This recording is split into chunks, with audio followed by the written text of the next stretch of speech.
Okay, for the last 5-10 minutes that I have with you, not only do we need to kind of think about how we study church doctrine, we also, as we study the Doctrine and Covenants, we need to look at how we study church history as a whole. So I also want to give you some guides to thinking about church history as a whole and thinking about sources that create our church's history. Church history is really important, by the way, and it may be more important in our church than perhaps in some other faiths. One of the reasons why is because a number of other faiths are founded more on a theological movement rather than historical events. For our church, a lot of history informs our theology or our doctrine. For example, Joseph Smith goes to a grove and prays. That's an event, a historical event, but it informs our doctrine that God speaks to his children or that there was a great apostasy. An event informs doctrine. Or maybe Joseph Smith history goes and uncovers a book, the Book of Mormon, and translate it. Those are historical events, but they lead to doctrinal teachings, what's in the Book of Mormon, or that the canon of Scripture is open. Or historical event, Peter, James, and John come and give Joseph Smith and Oliver Cowdery priesthood authority. That's a historical event, but it informs doctrinal teachings about priesthood keys and authority to perform ordinances and govern the church. So think of history and doctrine kind of like how you think about bones and muscles. History sometimes acts as a framework, the bones upon which the muscles of doctrine move. Sometimes they're not inseparable. That is why former church historian Marlon K. Jensen, and member of the 70s, said this, quote, "It is important that we become familiar with our church's history, especially with its founding stories. These stories, Joseph Smith's first vision, the coming forth of the Book of Mormon, angelic visitations by John the Baptist, Peter, James, and John, Elijah, Elias, and others, contain the foundational truths upon which the restoration is based." So, as we study church history, we hear lots of things about church history. Maybe you heard, for example, that Joseph Smith had a breastplate and spectacles with the Book of Mormon plates. And you hear that Lucy Mack Smith describes them as three-cornered diamonds that were, or she describes the breastplate as concave and convex. Maybe you've heard in our history, for example, that when Joseph Smith had the first vision, there's a source that says that God touched Joseph Smith's eyes in the sacred grove. Did that really happen? Or maybe you hear something about the word of wisdom, that the reason why it was given was because Emma Smith was complaining about the floor being so dirty.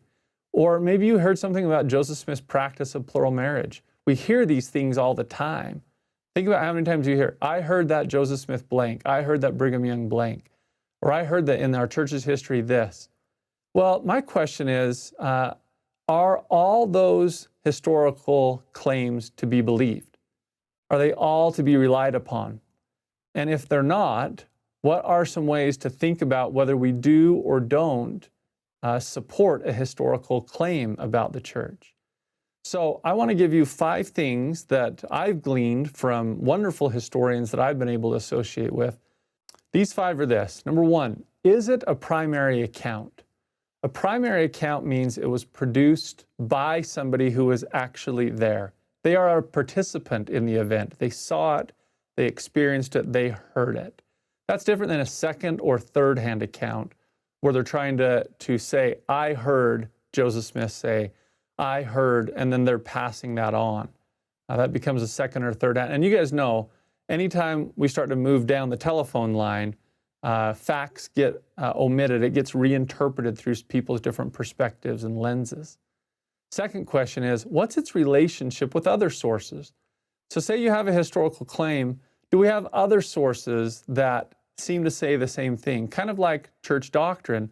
When we find lots of sources, good, credible sources that all seem to be saying consistent things, that helps with the believability and validity of the source as a whole. Now, that doesn't mean that just because a source says something different, or that just because it's secondhand, that we don't believe it. These are just things to take into consideration as we look at the source. Third, is it a contemporary account? Contemporary account means it was produced relatively near the time of the events. Now, that doesn't always have to be the case again, but we do know that memory changes over time. Now, sometimes that's good, sometimes it's bad.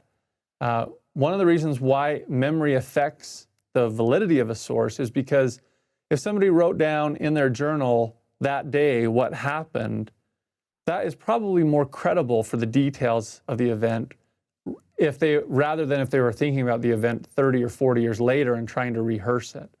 Time and shows that we change our memories inadvertently as time goes on.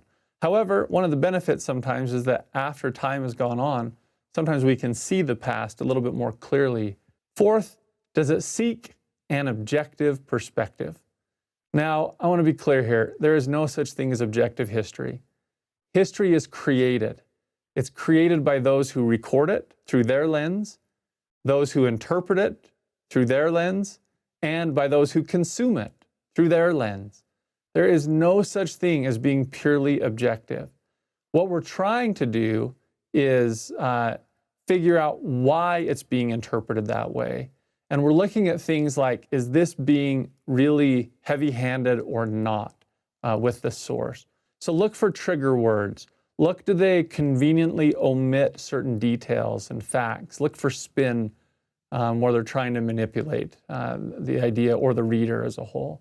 And then fifth, is the claim supported by evidence, or is it just mere conjecture, hearsay, and that person's own subjective opinion about it? There are lots of things that have happened in history that can be supported by facts and by evidence. There are other things where it's just that person's own read or that person's own perspective. Now, as I conclude, again, that doesn't mean that just because a source doesn't fit any of these 5 things that we throw it out. All it means is that we use these things to consider the source. A metric that my colleague and I have developed, Ken Alford, we label them green, yellow, or red in these 5 areas when we look at a source. And green means it's good in this area. Yellow means there's probably some caution. Red means there's a reason to exercise a lot of caution in this category. And that just kind of helps us know whether that source is really credible or not. I want to reiterate, it doesn't mean we throw it out. It just means that we've thought about it and whether that source is credible and valid to start to form conceptions about our history as a whole. So let me give you one example of what I believe is a really good source and why it is. Here's a source on the martyrdom of Joseph Smith. It's written by Willard Richards. Willard Richards was in the room. He's one of the 4 men in the room, one of only 2 people to survive. He is a first-hand contemporary witness of this. He wrote this and it was published. He probably wrote it in July. It was published in August, just a month or 2 after the martyrdom as a whole. As you pay attention to it, it's very factual. Look what he says.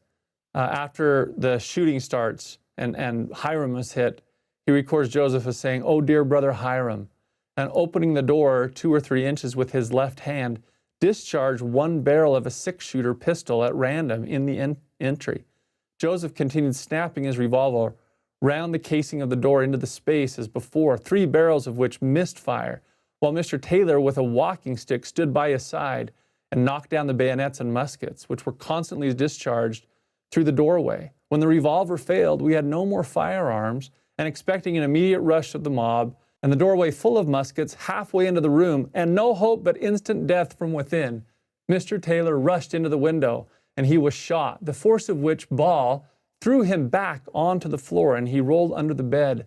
Joseph attempted, at the last resort, to leap from the same window from whence Mr. Taylor fell, when 2 balls pierced him from the door, and 1 entered his right breast from without, and he fell outward, exclaiming, "O Lord, my God." Now, the reason why I think that's a very credible source, first-hand account, he was there. It's very factual. It's very straightforward. There's not a lot of spin there. He talks openly about things about Joseph shooting a revolver to try to get the mob to go back. He gives details that are validated by evidence. And again, it's very contemporary source. Written very relatively near the time of the event. So that's just one example of a good contemporary source and running through those metrics to see why it's a good source as we form our conception of the past. Well, as I conclude, to uncritically quote a source, so long as it supports the position that we desire, is simply not good scholarship. It will not lead us to truth, and it's inconsistent with the spirit of the restoration. This is true for the church critic as well as for the church apologist. As one textbook says, the historian's basic task is to choose reliable sources, to read them reliably, and to put them together in ways that provide reliable narratives about the past. I hope that these metrics and these ways to approach church history and church doctrine can give you some ways that you can form good, reliable, thought-through conceptions of both church history and church doctrine as you study the Doctrine and Covenants and the wonderful events of our own church history.